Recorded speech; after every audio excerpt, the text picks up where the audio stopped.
Shalom, Bapak Ibu yang terkasih dalam Tuhan Yesus. Sebelum kita lebih jauh lagi untuk beribadah, mendekatkan diri kepada Tuhan, mari saya ajak untuk satu hati berdoa kepada Tuhan Yesus. Ketika kami kembali lagi kepada Tuhan Yesus, kami tahu Tuhan, kami terbatas, tapi kami percaya kepada Roh Kudus yang tidak pernah terbatas, yang selalu menuntun kami di dalam segala hal apapun juga. Kami sungguh mengucap syukur, kami sungguh bangga kepada Tuhan Yesus mempunyai Allah yang baik, sungguh baik dan teramat baik. Bapa, pada hari ini Tuhan kami mau berdoa Tuhan Yesus untuk bangsa dan negara kami. Tuhan kami serahkan bangsa negara kami ke dalam tangan-Mu Tuhan Yesus. Kiranya Kau sembuhkan, kiranya Kau pulihkan Tuhan dari segala sakit, penyakit apapun juga Bapa.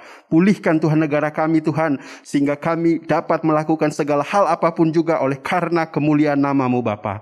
Dan juga kami mau berdoa Tuhan untuk bangsa dan negara kami yang Kau tetapkan sebagai Presiden Bapak Pak Jokowi dan Bapak Amin Ma'ruf Tuhan Yesus, kiranya Kau berkati mereka Tuhan. Setiap pekerjaan mereka, apa yang sudah mereka kerjakan untuk rakyat Indonesia ini Bapa. Dan juga berkati buat lembaga-lembaga tertinggi, pemerintah-pemerintah apapun juga. Kami serahkan dalam tangan Tuhan Yesus.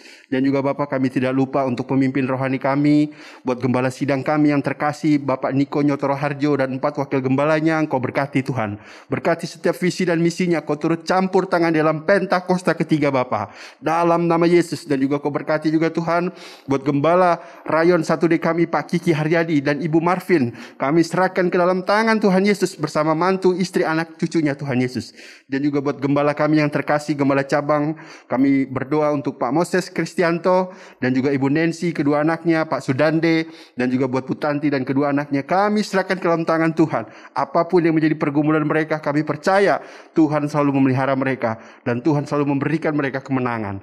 Terima kasih Bapa, dan juga kami tidak lupa berkati setiap tangan-tangan Tuhan yang memberikan persembahan, persepuluhan.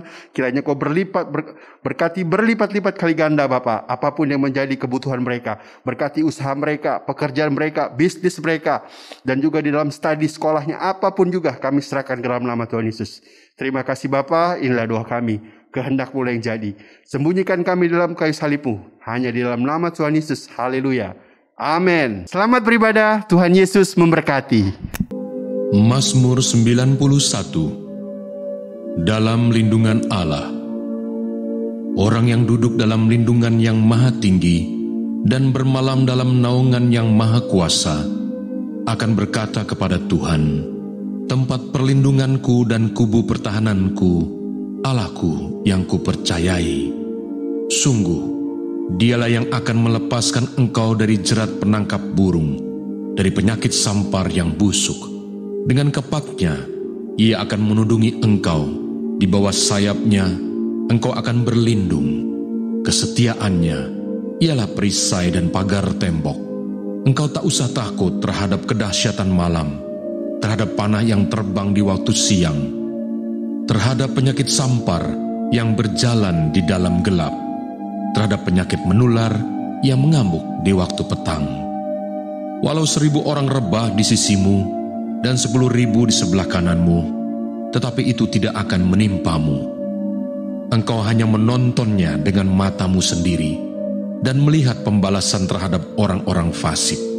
Sebab Tuhan ialah tempat perlindunganmu, Yang Maha Tinggi telah Kau buat tempat perteduhanmu. Malapetaka tidak akan menimpa kamu, dan tulah tidak akan mendekat kepada kemahmu. Sebab malaikat-malaikatnya akan diperintahkannya kepadamu untuk menjaga engkau di segala jalanmu. Mereka akan menatang engkau di atas tangannya, supaya kakimu jangan terantuk kepada batu. Singa dan ular tedung akan kau langkahi, engkau akan menginjak anak singa dan ular naga. Sungguh hatinya melekat kepadaku, maka aku akan meluputkannya. Aku akan membentenginya, sebab ia mengenal namaku. Bila ia berseru kepadaku, aku akan menjawab. Aku akan menyertai dia dalam kesesakan. Aku akan meluputkannya dan memuliakannya. Dengan panjang umur akan kukenyangkan dia, dan akan kuperlihatkan kepadanya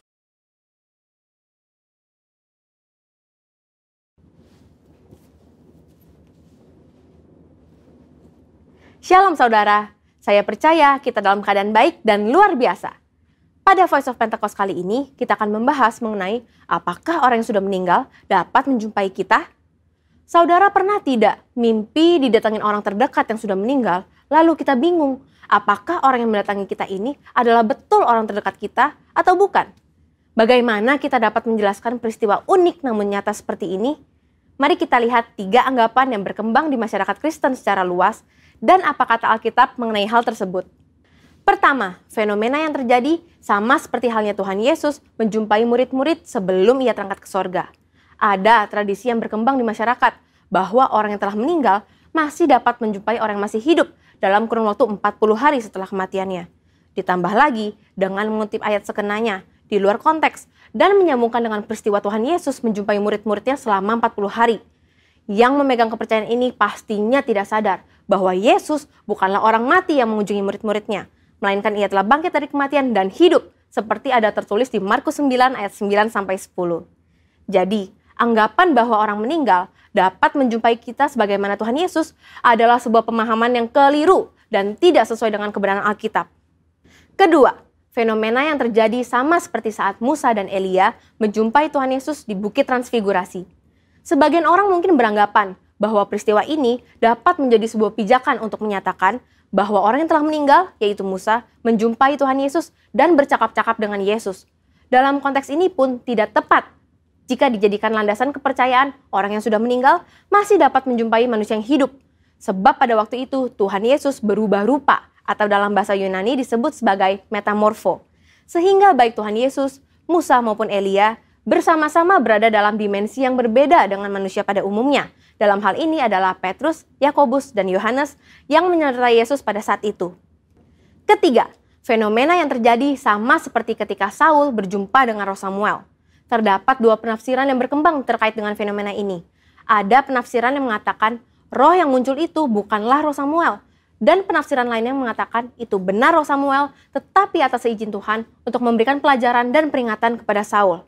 Nah, terlepas apakah kita berada dalam golongan yang meyakini itu adalah Roh Samuel ataupun bukan, Alkitab jelas menyatakan bahwa pemanggilan arwah, bertanya pada arwah yang dilakukan oleh Saul adalah pelanggaran terhadap firman Tuhan dan merupakan dosa. Karena itulah Saul mati. Tuhan Yesus seringkali menggunakan perumpamaan dalam mengajar agar lebih mudah dipahami. Dalam Lukas 16 ayat 19-30, Tuhan Yesus menyampaikan perumpamaan tentang orang kaya dan Lazarus. Dari sini kita dapat mempelajari bahwa ada jurang pemisah dalam dunia orang mati yang memisahkan 2 kompartemen yang berbeda, yakni Hades dan Firdaus.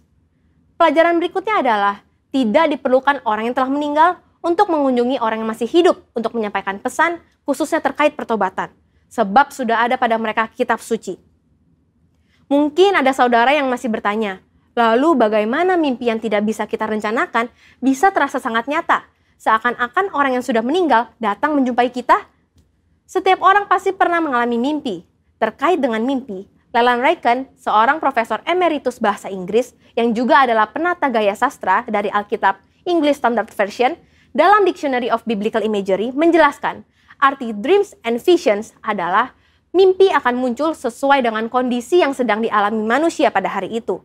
Seperti yang dicontohkan dalam kitab Yesaya 29 ayat 8. Saat seorang yang lapar bermimpi ia sedang makan, tetapi ketika bangun, ia masih tetap lapar. Atau bisa juga saat merindukan seseorang hari itu, ia bisa bermimpi bertemu dengan orang tersebut. Dalam Alkitab, kita mendapati begitu banyak ayat yang menyatakan bahwa Tuhan menjumpai orang melalui mimpi. Tuhan memberikan pesan peringatan agar jangan sampai berbuat dosa.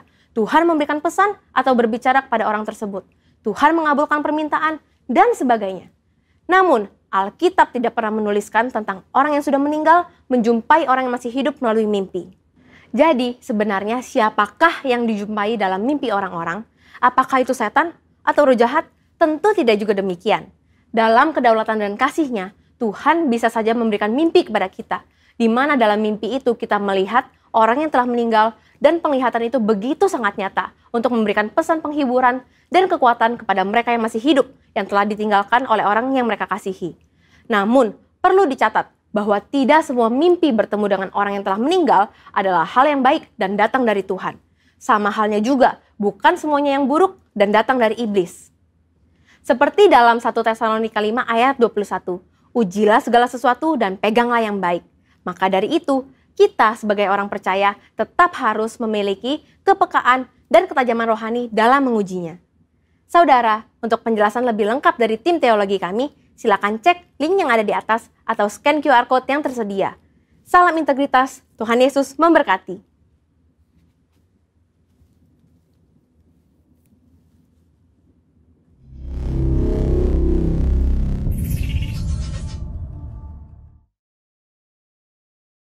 Haleluya, puji nama Tuhan, shalom.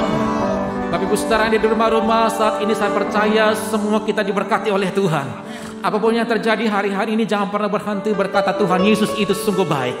Nyanyikan tentang kedahsyatan kebesaran Tuhan, sebab Dia yang sanggup menolong, memulihkan, menyembuhkan setiap kita. Katakan amin saudara. Kita berikan tepuk tangan bagi Tuhan Yesus. Haleluya.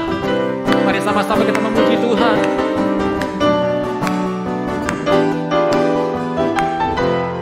Dia besar, Dia ajaib, saudaraku. Haleluya. Katakan sama-sama. Besarkan nama Tuhan, pujilah Dia. Kemurahannya besar, tiada terkira. Aku tak dapat balas betapa besar kasih-Nya. Oh, besarkanlah namanya. Dari awal sama-sama yuk, katakan yuk. Besarkan nama Tuhan, pujilah Dia. Kemurahannya besar, tiada terkira. Aku tak dapat balas betapa besar kasih-Nya. Oh, besarkanlah namanya. Lambaikan tangan sama-sama saudara.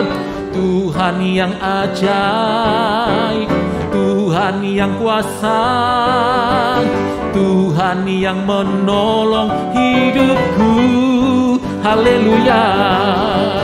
Tuhan yang ajaib, Tuhan yang kuasa, jiwaku ditebus oleh-Nya. Haleluya. Nama-Mu besar, nama-Mu ajaib ya Tuhan. Kami tinggikan, kami puji Engkau. Come on. Besarkan nama Tuhan, pujilah Dia. Kemurahannya besar, tiada terkira. Oh, aku tak dapat balas betapa besar kasih-Nya.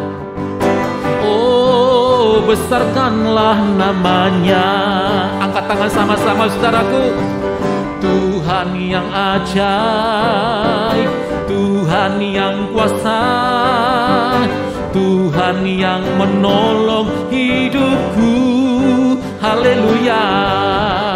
Tuhan yang ajaib, Tuhan yang kuasa, jiwaku ditebus oleh-Nya. Jiwaku ditebus, jiwaku ditebus oleh-Nya. Sekali lagi sambil angkat tanganmu. Jiwaku ditebus oleh-Nya. Kita berikan tepuk tangan bagi Tuhan Yesus yang dahsyat dan luar biasa dan besar. Terima kasih Bapa, terima kasih. Apapun pergumulan kami hari-hari ini Bapa, Tuhan izinkan dalam hidup kami. Ada sakit penyakit, ada pergumulan keuangan, bergumul dalam pekerjaan, dalam usaha, dalam keluarga. Yang kami percayai Tuhan kami yang besar sanggup menolong hidup kami, sanggup memulihkan, memberkati, menyembuhkan, membuat mujizat terjadi. Kami ada hari ini, kami tahu semua karena anugerah kemurahan-Mu Tuhan. Di tengah-tengah badai, di tengah-tengah goncangan, kami sungguh percaya berkat-Mu melimpah atas kehidupan kami Tuhan Yesus. Terima kasih Tuhan Yesus. Terima kasih Bapa. Lawatan-Mu terjadi di rumah-rumah. Hadirat-Mu sungguh ajaib dan nyata ya Tuhan. Terima kasih Tuhan Yesus. Mari sama-sama katakan. Oleh karena kemurahan Tuhan, ku ada sampai hari ini. Oleh karena kebaikan Tuhan, janji-Mu terjadi bagiku. Semua karena kemurahan, karena kebaikan-Mu dalam hidup kami Tuhan.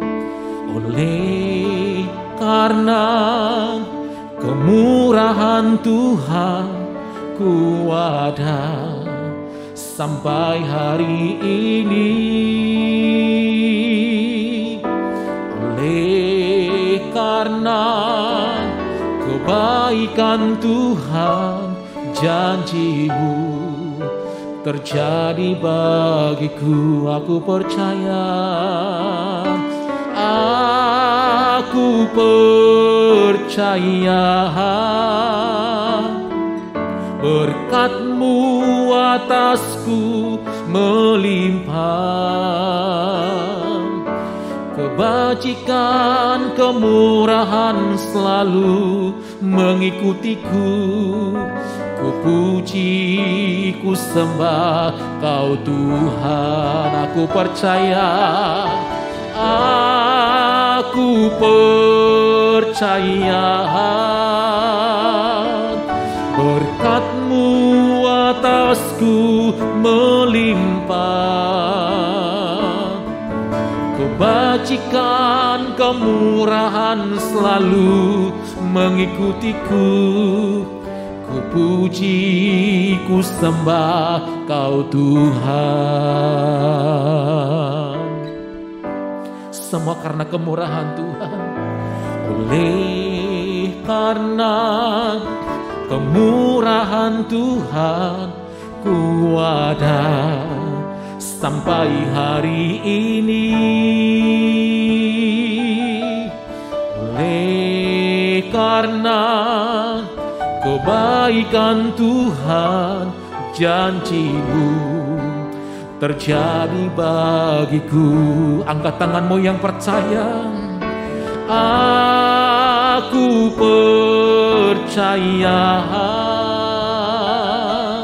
berkat-Mu atasku melimpah. Kebajikan, kemurahan selalu mengikutiku. Ku puji, ku sembah. Sekali lagi katakan, aku percaya. Aku percaya berkat-Mu atasku melimpah. Kebajikan, kemurahan selalu mengikutiku. Ku puji, ku sembah Kau Tuhan. Mari biar musik saja kita berdoa sama-sama. Tuhan, di tengah-tengah apapun yang terjadi hari-hari ini, Bapa yang baik selalu ada bagi kami. Bapa yang setia selalu ada bagi kami. Memberkati kami Tuhan, menyertai, melindungi kami Bapa. Mencukupkan segala yang kami perlukan, kami butuhkan hari-hari ini Tuhan. Kami percaya berkat-Mu melimpah ya Tuhan. Kami percaya berkat-Mu melimpah buat gereja-Mu. Oh rabasyakara karalala bayarala basandara mo. Inarala bayarala basandara babata karala bala bala bala bala bala bala bala bala. Kami terima segala yang baik daripada Tuhan. Kami terima segala yang baik daripada Tuhan. Oh rabasyakara bala bala bala bala bala. Kebajikan, kemurahan memberkati umat-Mu ya Tuhan. Mari angkat kedua tanganmu saudara, katakan, aku percaya berkat-Mu atasku melimpah. Kebajikan, kemurahan selalu mengikutiku. Ku puji, ku sembah Kau Tuhan. Ku puji, ku sembah. Ku puji, ku ku sembah Kau Tuhan. Ku puji, ku sembah Kau Yesus. Kita berikan tepuk tangan bagi Tuhan, saudara. Mari mulai angkat ucapan syukur, sembah Tuhan, puji Dia. Katakan Engkau baik ya Tuhan. Katakan terima kasih buat kebaikan. Katakan aku bersyukur kepadamu. Kami menyembah-Mu ya Tuhan. Kami memuji kebesaran-Mu. Kami tinggikan Engkau Tuhan. Yesus kami ajaib. Yesus kami dahsyat.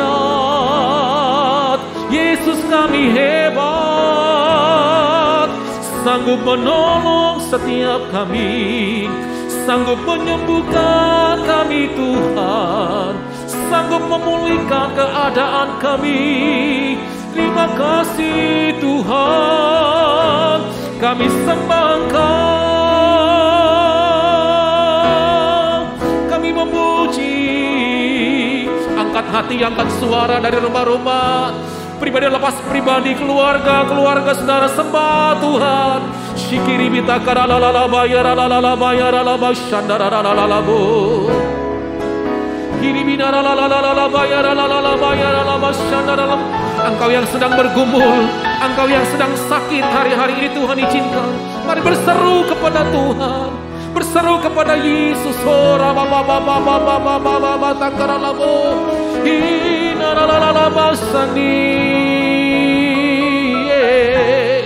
We worship Jesus. Kami rasakan hadirat-Mu saat ini Bapa.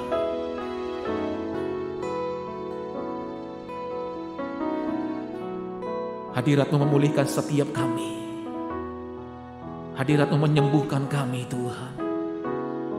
Hadirat-Mu menyegarkan kami kembali Tuhan.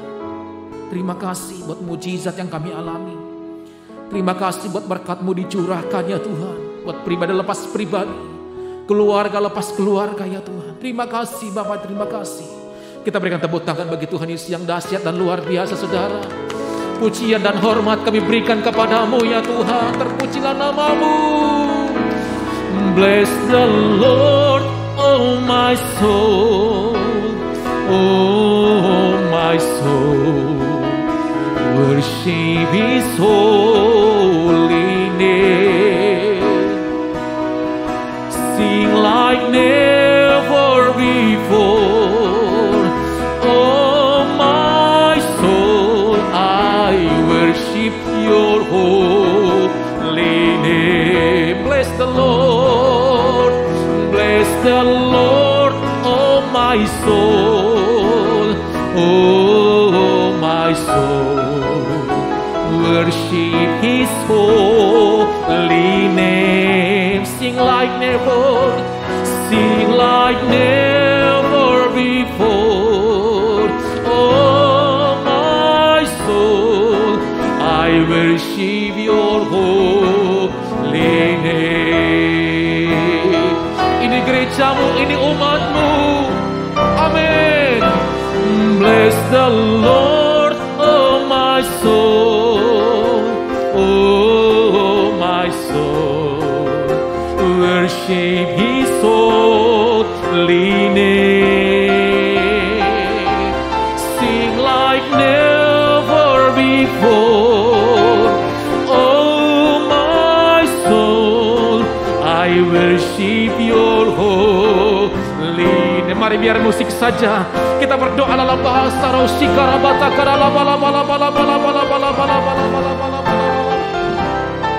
Rasakan hadirat Tuhan saudara. Alami kuasa Tuhan saat ini.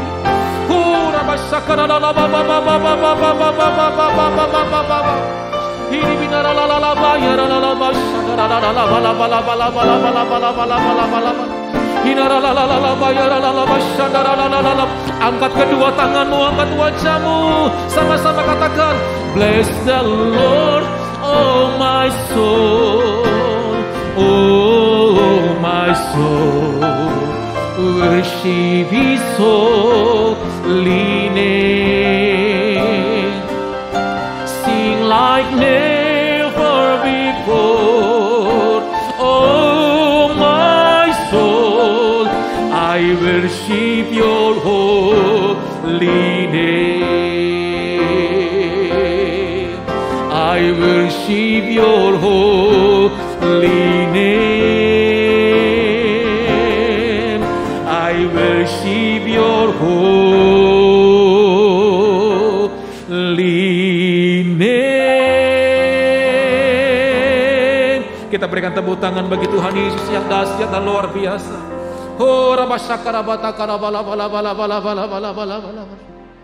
Terima kasih, kami tahu firman-Mu kekuatan bagi kami. Firman-Mu jawaban. Firman-Mu yang menuntun setiap langkah-langkah kami ya Tuhan. Kami siapkan hati kami untuk mendengar isi hati-Mu. Terima kasih Tuhan Yesus. Makasih Bapa, terima kasih. Ini hidup kami yang tetap percaya akan janji. Percaya akan firman-Mu ya Tuhan. Makasih Bapa. Ku hidup karena percaya Kau yang berjanji setia. Pengharapanku selalu ada di dalam-Mu. Ku tidak akan menyerah meski dalam kesesakan. Seluruh hidupku dalam genggaman-Mu.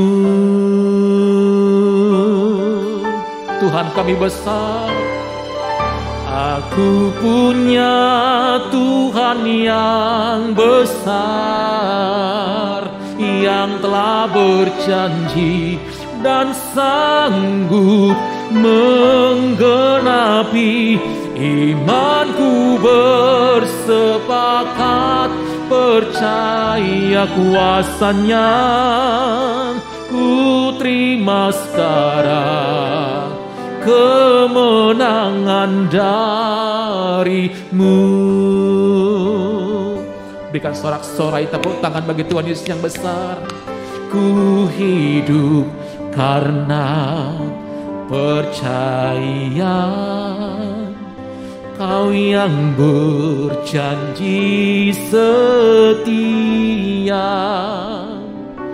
Pengharapanku selalu ada di dalam-Mu. Hari-hari ini apapun yang terjadi, jangan pernah menyerah saudaraku. Ku tidak akan menyerah meski dalam kesesakan.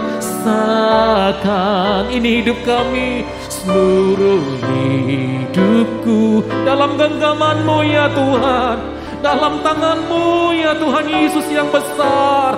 Angkat kedua tangan-Mu, angkat wajah-Mu, katakan, aku punya Tuhan yang besar, yang telah berjanji dan sanggup menggenapi. Imanku bersepakat percaya kuasa-Nya. Ku terima sekarang kemenangan, kemenangan dari-Mu. Tuhan kami besar, dahsyat. Aku punya Tuhan yang besar, yang telah berjanji dan sanggup menggenapi.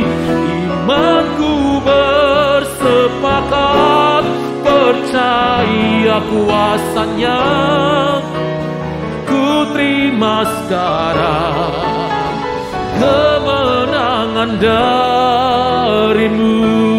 Terima kemenangan saudara, ku terima sekarang kemenangan darimu. Angkat kedua tangan sama-sama.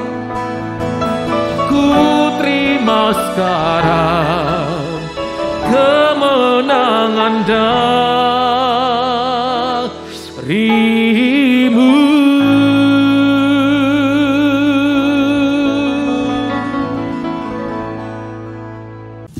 Halo shalom semua, apa kabar? Saya Yeri Patinasarani, senang sekali dapat menyapa meskipun dalam video, tapi saya percaya tangan Tuhan tidak kurang panjang untuk menolong dan telinganya tidak kurang tajam untuk mendengar kita. Artinya Tuhan kita tidak bisa dibatasi oleh ruang dan waktu. Dimanapun kita berada, saya percaya Tuhan mampu mengubah, menolong, menguatkan, menghibur, menyembuhkan kita. Dan saya percaya Alkitab berkata dalam Roma 10 ayat 17, iman timbul dari pendengaran akan firman Tuhan. Jadi waktu kita menerima rema firman Tuhan, saya percaya itu akan berdampak besar dalam kehidupan kita. Dan salah satunya adalah iman yang semakin bertumbuh. Nah, itu sebabnya dimanapun saudara berada, saya mendorong milikilah kehausan dan kelaparan akan Tuhan lebih lagi, dan percayalah kita akan dipuaskan karena anugerahnya. Saya ajak kita berdoa saudara. Tuhan, dimanapun kami berada, jamah dan sentuh hidup kami. Jangan biarkan kami berjalan sendirian. Sertai kami apapun yang akan terjadi dan yang akan kami lewati. Satu hal kami tahu, Tuhan baik dan menyertai kami. Firman-Mu pelita dan terang bagi jalan dan langkah kami. Firman-Mu selalu menjadi kekuatan yang baru bagi setiap kami. Tolong kami agar kami boleh mengerti setiap kebenaran firman-Mu, sehingga kami boleh menghidupinya, dan di dalamnya nama Tuhan dipermuliakan. Terima kasih Tuhan, kami bersyukur, kami siap untuk mendengarkan sabda firman-Mu yang adalah Tuhan sendiri. Dalam nama Tuhan Yesus kami alaskan doa dan ucapan syukur kami. Haleluya, amin. Oke, sekali lagi mari semangat kita dalam mendengarkan firman Tuhan. Nah, hari ini saya ingin memberi sebuah tema. Dan tema khotbah saya pada hari ini adalah ruang tunggu. Saya ulangi, ruang tunggu. Saudara, hari-hari ini ruang tunggu itu menjadi sesuatu yang sangat penting dalam perjalanan orang percaya. Tidak ada dari kita yang mungkin punya sebuah nature bahwa ada sebuah kesukaan besar waktu kita lagi nunggu. Rata-rata orang itu gak suka nunggu. Hampir gak ada orang punya hobi menunggu. Hampir jarang orang bisa menikmati fase-fase menunggunya. Dan itu sebabnya mungkin ya ruang tunggu di salon kah, di bank atau di bengkel itu dibuat semenarik mungkin. Kenapa? Karena banyak orang itu biasanya marah kalau kelamaan nunggu. Banyak orang kecewa. Karakter asli orang terlihat waktu dia lagi nunggu. Dia sabar apa enggak? Dia beriman apa enggak? Dia berkarakter apa enggak? Biasanya itu terjadi ketika kita diproses menunggu. Ketika terjadi penundaan, bahkan terjadi pembatalan. Sifat dan karakter asli muncul di situ.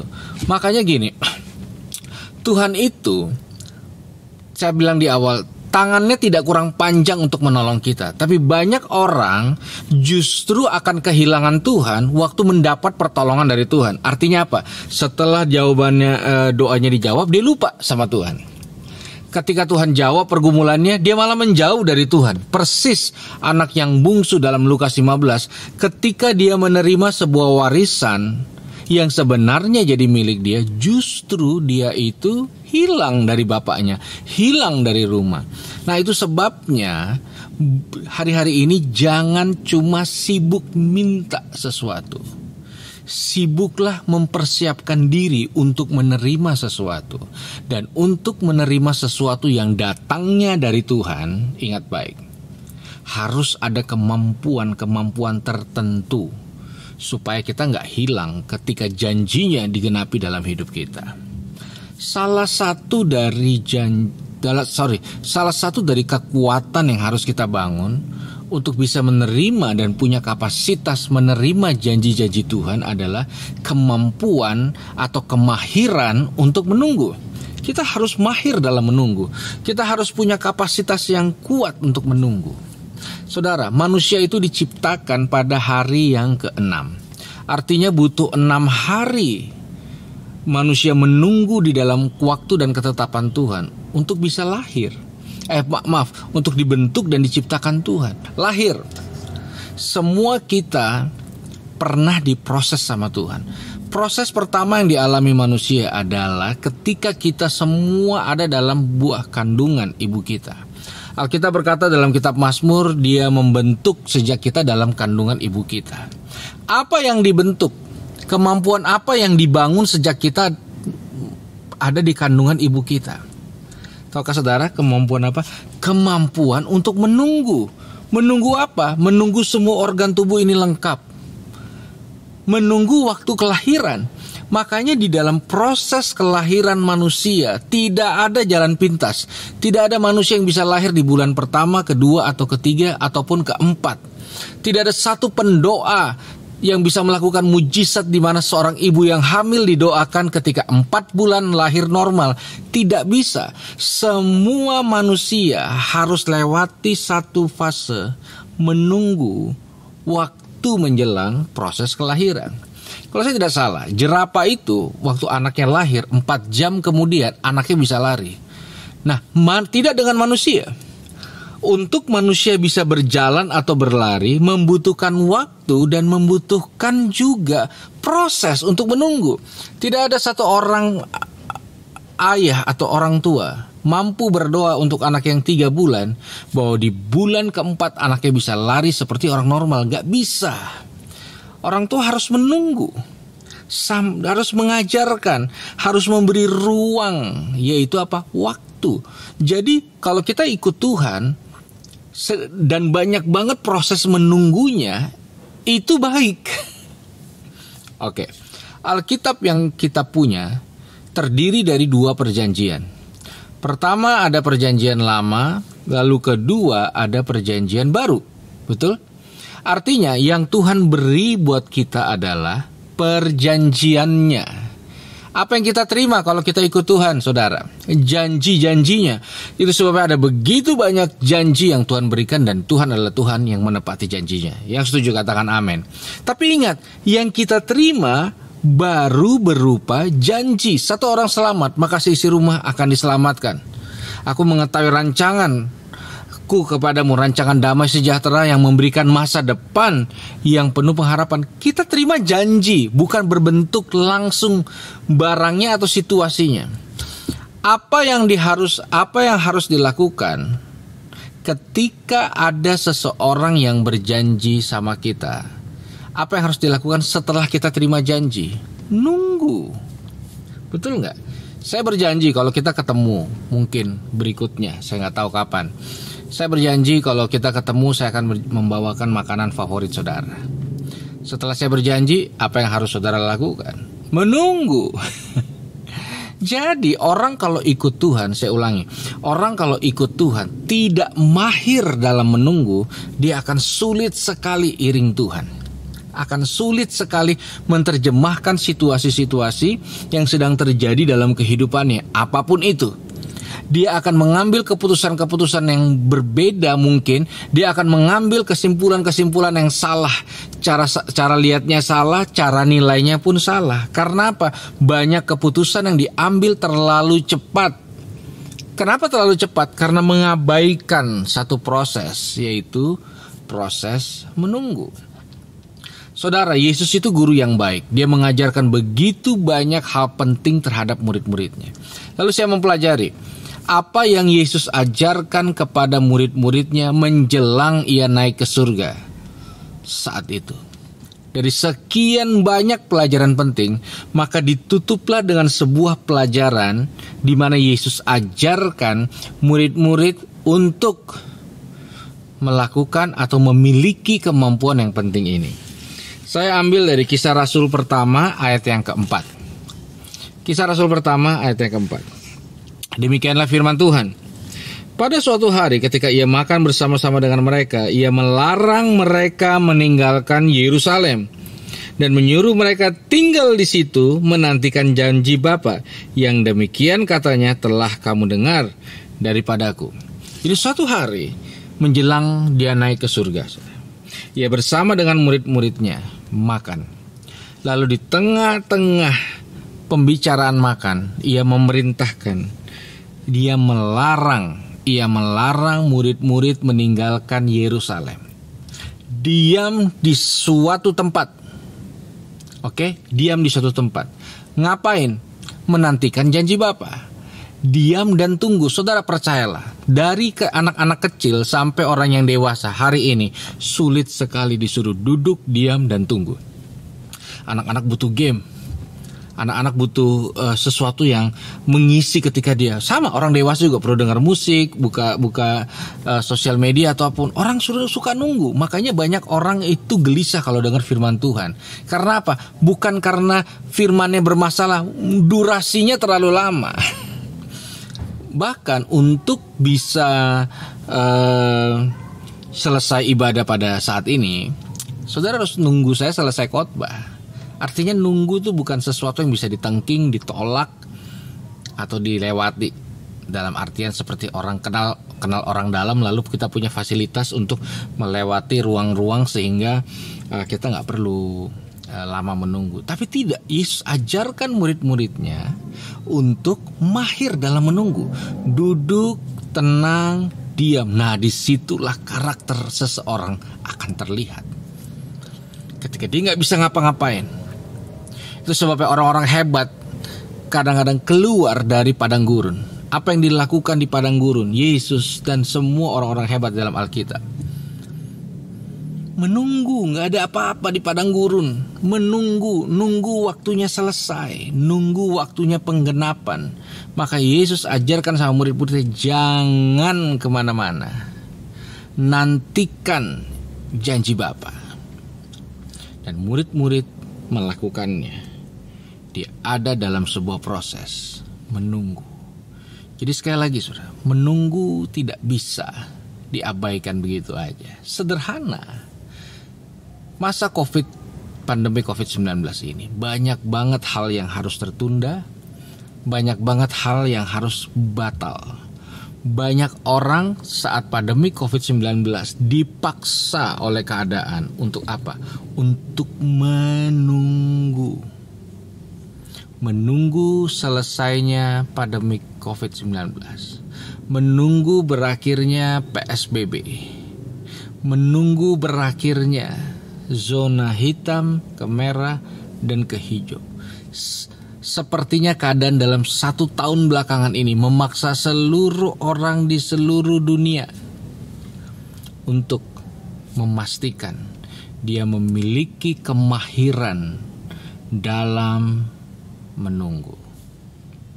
Demikian juga dengan kita orang-orang percaya. Mazmur 133 ayat 1-3. Nanti saudara bisa lihat sama-sama ya, ayat yang sering dijadikan lagu. Sungguh alangkah baiknya, sungguh alangkah indahnya bila saudara semua hidup rukun bersama. Lalu seperti minyak di kepala Harun dan kejanggutan jubahnya turun. Nah, dulu saya selalu berpikir ketika Tuhan memberkati seseorang, itu seperti lagu lama yang populer. Anggur baru tercurah, di mana saya membayangkan Tuhan datang, lalu dia bawa ember berkat, lalu dia mulai mengguyur, kan ada gayanya itu ya. Dan saya terinspirasi dengan lagu itu, dan sambil di benak saya bahwa kalau Tuhan datang, dia akan mengguyur kita dengan berkatnya dan kita akan mengalami kepenuhan akan berkat Tuhan. Tapi saya ajak saudara perhatikan baik-baik. Ketika minyak ada di kepala, meleleh ke janggut. Nah, dengar baik-baik.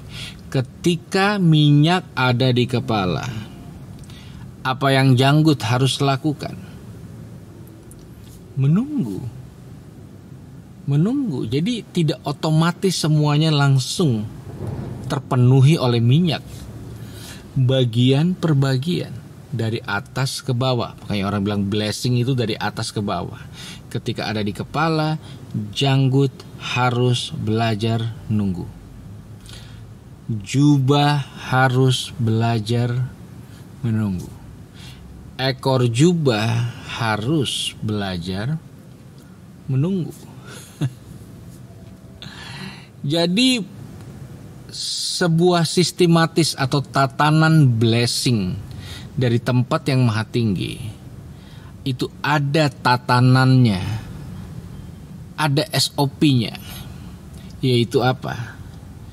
Harus dia akan datang, saya ulangi, dia akan datang menghampiri orang-orang yang punya kemahiran dalam memanage hatinya ketika dia sedang menunggu apapun dalam kehidupannya, apapun.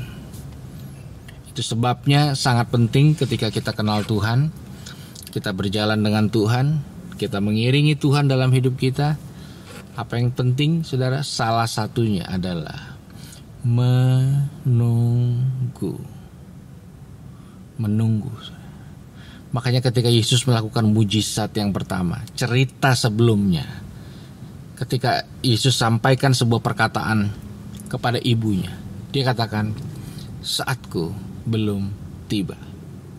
Artinya dia tahu persis bagaimana secara sistematis penggenapan waktu demi waktu. Saudara, waktu itu penting. Makanya Alkitab berkata, ajar aku menghitung hari-hari supaya aku ini bijaksana. Penempatan waktu sangat penting. Tuhan sudah menetapkan. Makanya Alkitab berkata dalam pengkhotbah, segala sesuatu indah pada waktunya. Artinya kalau tidak pas pada waktunya, maka jelas tidak indah.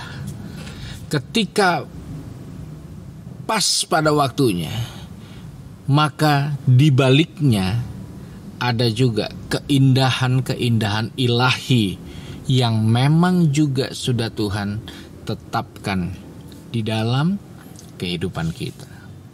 Sangat penting untuk memahami dan menyadari hari ini. Dan saudara harus tahu, tidak ada nature-nya kita ini punya sebuah understanding atau pengertian secara otomatis. Kita mesti bangun itu secara disiplin. Makanya firman membangun banyak disiplin bagi pembacanya. Orang yang disiplin baca firman, dia akan juga mampu membangun sebuah kedisiplinan yang penting dalam kehidupan ini. Dan hal yang harus kita disiplin adalah ketika kita harus tunggu. Dan saudara, ada janji, ada ruang tunggu. Saya mau katakan bahwa ruang tunggu bukan ruang permanen buat hidup kita. Ruang tunggu adalah ruang sementara, di mana setelah waktu Tuhan yang tepat, semua orang percaya akan keluar dari ruang tunggu. Maka saya berdoa, siapapun dari saudara yang hari ini mungkin udah capek nunggu, saudara udah lelah, batas kesabaran dan kemampuan menunggumu udah di ujung. Mungkin sedikit lagi kalau waktu seperti ini terus berlangsung, saudara akan nyerah, putus asa, dan kecewa. Atau sementara saudara dengar khotbah pada hari ini, saudara teringat mimpi-mimpi besarmu zaman dulu. Yang kau punya mimpi, kerinduan, apapun itu. Tapi saking sudah lamanya, saking sudah lamanya saudara tunggu sampai udah lupa, seakan-akan itu terkubur. Dengar baik hari ini, gali kembali itu, saudara. Mungkin, bukan mungkin, kemungkinan besar itu belum terjadi karena memang belum waktunya. Belum waktunya. Nah, itu sebabnya bergantunglah sama Tuhan. Bergantunglah sama Tuhan. Saudara, menunggu melahirkan dua hal dalam hidup kita. Pertama, iman. Iman timbul dari pendengaran akan firman Tuhan. Iman adalah bukti dari segala sesuatu yang kita harapkan, bukti dari segala sesuatu yang belum kita lihat. Jadi ketika kita beriman akan sesuatu, artinya konsekuensi dari iman kita adalah kita harus berani dan mahir dalam menunggu. Karena waktu kita menunggu, hal penting bukan waktu apa yang kita mau digenapi. Hal yang penting adalah terbangun iman yang sehat dan bertumbuh kepada Tuhan. Saudara, iman tidak hanya timbul waktu kita ikut kelas, seminar, KKR, ibadah. Iman timbul di ruang tunggu. Ketika kita lagi ditunda, ketika kita lagi gagal, ketika kita lagi mengalami pembatalan. Maka iman kita diuji di situ. Saudara, saya mendengar sebuah cerita, mungkin tidak detail, tapi saya coba ceritakan dengan baik dalam kesempatan kali ini. Seorang pemuda di Amerika sangat miskin, dia hidup di lingkungan yang sangat miskin. Ya, dia dibully karena dia ngomongnya cadel dan nggak jelas. Dan akhirnya dia tinggal sendiri. Dia tinggal di satu apartemen yang sangat kotor dan sangat tidak layak. Dan dia nggak punya uang saat itu. Sampai-sampai dia harus menjual anjing kesayangannya. Bayangin, anjing kesayangannya dijual supaya dia bisa melanjutkan pembayaran apartemen yang saat itu, saudara. Itu udah kelewat dari satu kondisi yang nggak gampang ya. Anjing kesayangan tuh kan sampai dijual sih, wah. Tapi itu yang terjadi di literatur ceritanya. Lalu dalam kesempatan setelah itu dia menulis sebuah skrip film. Dan dia kebut kurang lebih sampai 20 jam nonstop dia tulis. Dan saudara tahu, dia mulai bawa itu ke beberapa produser film. Dan saudara tahu berapa kali dia ditolak? 1.500 kali. 1.500 kali ditolak. Tapi dia tetap pede. Sampai satu kali ada sebuah production yang tertarik lalu menawarkan dengan jumlah yang luar biasa, saudara. Jauh luar biasa. Lalu pemuda ini mengiyakan, dia jelas karena dia tidak ada uang. Tapi dia kasih satu syarat. Syaratnya adalah dia sebagai pemeran utamanya. Yang jelas ditolak mentah-mentah. Diterima aja udah bagus. Akhirnya production ini menaikkan 1 kali lipat. Lebih mahal dibayar skripnya tanpa dia. Dia tetap tidak kasih. Dia tetap minta dia pemeran utamanya. Dinaikkan lagi 1 kali lipat. Dia tidak mau. Dan akhirnya pihak production berkata bahwa oke, saya akan bayar kamu 10% dari nilai yang seharusnya. Jadi menyusut nilai 10%. Kamu boleh jadi pemeran utama. Dan akhirnya diproduksilah film itu. Dan saudara tahu film itu apa? Film itu adalah Rocky. Dan siapa pemuda itu? Sylvester Stallone. Dan akhirnya film itu booming. Dan dia mengalami banyak perubahan nasib. Karena apa? Dia tahan dalam menunggu. Saudara, pertama, menunggu itu membentuk iman.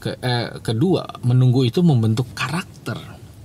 Karakter kita akan teruji di situ. Itu sebabnya banyak orang yang selalu cari jalan pintas, potong jalur, nyelak. Ya, orang yang kalau lagi di jalan, orang lagi capek-capek ngantri, diselak. Orang yang motong antrian adalah orang nggak berkarakter. Gak akan berhasil satu saat. Satu saat dia akan dipermalukan karena karakternya sendiri. Orang yang tetap setia dalam semua proses menunggu, dia akan memiliki sebuah karakter. Saudara, saya percaya. Saya mau tutup dengan ini, saudara. Kita ada di masa, bukan hanya masa yang gak mudah hari-hari ini, tapi kita ada di masa di mana kita menantikan kedatangan Yesus yang kedua kali. Dimanapun saudara berada, kita ada di fase itu. Saudara tahu dalam uniknya fase kedatangan Yesus yang kedua kali. Pertama, kita menunggu kedatangan yang kedua. Kedua, Yesus pun menunggu untuk datang kedua kali di muka bumi ini. Sama saudara, ketika seorang bapak dalam Lukas 15, anaknya yang bungsu mengambil warisan. Saudara tahu apa yang bapaknya harus lakukan untuk mendapatkan anak yang bungsu kembali? Dia harus tunggu sampai anak itu ada di kandang babi dan hidup dalam penyesalan, dan kemudian anak itu kembali. Semua karya indah yang datang dari Tuhan pasti ada proses ruang tunggunya. Maka siapapun saudara yang mendengarkan suara saya, dan dimanapun saudara mendengarkan, saya berdoa ada kekuatan yang baru, ada anugerah yang Tuhan lakukan dalam hidup kita, sehingga kita mampu melewati semua fase dalam kehidupan ini. Saya berdoa, saudara gali kembali kerinduan-kerinduan besarmu yang sudah terkubur karena saking lamanya menunggu. Kedua, saya mau berdoa buat saudara yang saat ini letih dalam menunggu. Saudara capek dalam menunggu. Saudara ada di ambang batas kemampuanmu menunggu. Saya berdoa dalam nama Yesus, Tuhan berikan kekuatan yang baru. Tuhan segarkan. Saya dengar baik, nggak apa-apa di ruang tunggu, karena Yesus ada di situ bersama dengan kita. Dan suatu saat Dia akan bawa kita keluar dari ruang tunggu dan menggenapi semua janji-janjinya yang luar biasa atas kita. Tetap semangat di dalam Tuhan, tetap jaga kesehatan saudara, terus jaga stamina rohani, tetap berdoa. Saya berdoa biar hari-hari ini kita semakin dekat dengan Tuhan. Amin. Jadi selamat datang di ruang tunggunya Tuhan. Ingat, itu bukan ruang permanen, itu ruang sementara, karena suatu saat kita semua akan keluar dari ruang tunggu dan menikmati semua berkat Tuhan. Amin. Mari kita berdoa. Tuhan, terima kasih buat hari ini. Berkati semua saudara-saudaraku dimanapun mereka berada. Hari ini Tuhan, tangan Tuhan menolong, tangan Tuhan menjamah, tangan Tuhan memberikan kekuatan. Sekalipun kami ada di ruang tunggu, tapi kami percaya Tuhan ada di situ beserta dengan kami. Terima kasih Tuhan, nama-Mu dipermuliakan dalam nama Tuhan Yesus. Kami alaskan doa dan ucapan syukur kami. Haleluya. Amin. Tuhan berkati kita semua. Amin. Saya percaya firman Tuhan yang sudah kita dengar bersama memberkati kita. Mari kita lakukan apa yang kita sudah dengar, jadilah pelaku-pelaku firman Tuhan. Sebelum kita terima berkat hari ini, mari kita sama-sama perkatakan definisi Pentakosta ketiga. 2, 3. Pentakosta ketiga adalah pencurahan Roh Kudus yang dahsyat di zaman ini, melebihi yang terjadi di Azusa Street. Pentakosta ketiga akan mengakibatkan penuaian jiwa yang terbesar dan yang terakhir sebelum Tuhan Yesus datang kembali. Pentakosta ketiga akan membangkitkan generasi Yeremia, yaitu anak-anak muda yang dipenuhi Roh Kudus, cinta mati-matian kepada Tuhan Yesus, tidak kompromi terhadap dosa, dan akan bergerak untuk memenangkan jiwa. Pentakosta ketiga lahir di Indonesia dan bergerak ke bangsa-bangsa. Gerakan ini dari timur ke barat dan akan kembali ke Yerusalem. Pentakosta ketiga akan memberikan kuasa untuk menyelesaikan amanat agung, dan setelah itu Tuhan Yesus datang kembali. Amin. Saatnya kita arahkan hati kita angkat kedua tangan kita kepada Tuhan. Saudara-saudara yang terkasih dalam Tuhan, terimalah berkat anugerah dan damai sejahtera yang berlimpah dari Bapa di surga melalui putranya yang tunggal, Yesus Kristus, dan persekutuan yang manis dengan Roh Kudus memberkati kita dari sekarang sampai selama-lamanya. Dalam nama Yesus, haleluya. Amin. Tuhan Yesus memberkati. Nama Tuhan, pujilah Dia. Kemurahannya besar, tiada terkira. Oh, aku tak dapat balas